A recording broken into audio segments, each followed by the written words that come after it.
I'm trying to think. Let me just ask you, what characters stood out for you reading the play? Uh,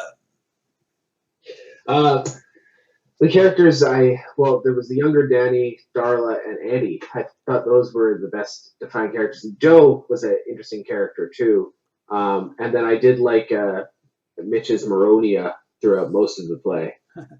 Well, he's only in one scene, but Well, he makes such a men bro. I think he's in a couple scenes actually, but he makes such an impression with how dumb he is and how he's easily uh, dispatched by a 4-year-old yeah. that no one can forget that.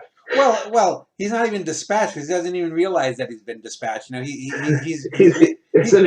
There's an extra level to his stupidity. yeah, he's sort of because in the end he's like because he's like he keeps calling Danny the wrong name. He can't even remember Danny's name. You know, it's like hey Petey or whatever he calls Danny. And then he thinks that the Danny is the younger brother of the girl and whatnot. But again, this is a good example, and we would just so people who watch this, Peter and I were talking earlier before we recorded about uh, writing and some of his writing and whatnot, things to do with. This is a good example, this play, of where I could probably have taken, I could have split these incidents up and used them within 3, 4, 5, maybe other plays. But by putting them together in sort of this, you might call mega play, and I think it's like 46, 47,000 words long. So it's my third or fourth longest play, and it's longer than all but one of O'Neill's plays, I think.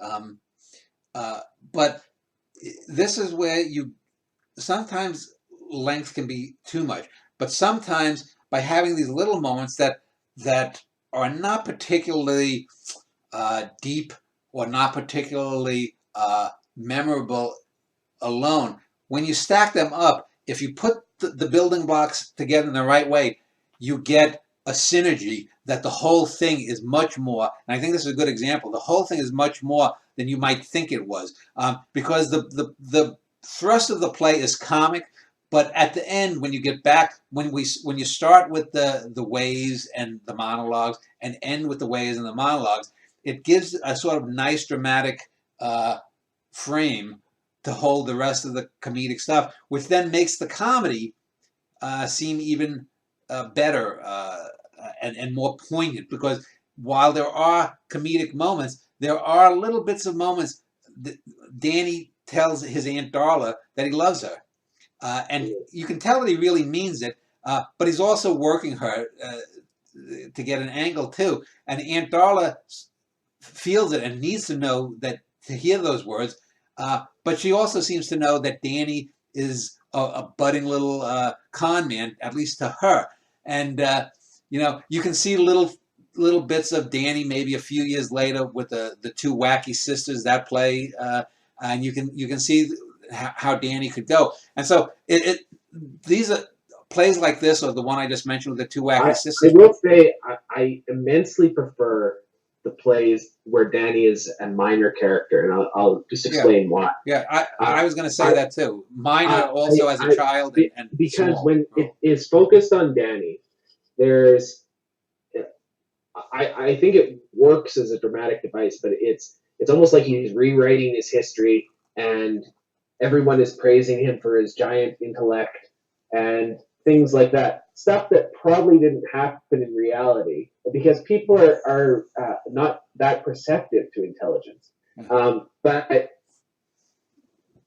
I think that it works as a better character because it's almost as if, like with the two sisters play, you can look out of uh, their perspective and see more frailty in them and see more complexity. Whereas with Danny, it's not like a monochrome painting or anything, but it's sort of just his perspective and how everyone is coming to him and saying what a great guy Danny is. I just feel there's a little more hagiography in his rewriting of his history than there is with the characters where he's a secondary character as opposed to the main character. Well, yeah, and like I just said, I prefer my favorite plays just emotionally are things like the musical where Danny is a central character, but not necessarily the main character. Mm-hmm. His battle with Pastor Stagey, when Danny is uh, mysteriously going on errands for the old crazy lady and bringing her stuff back. What's he doing? What's he?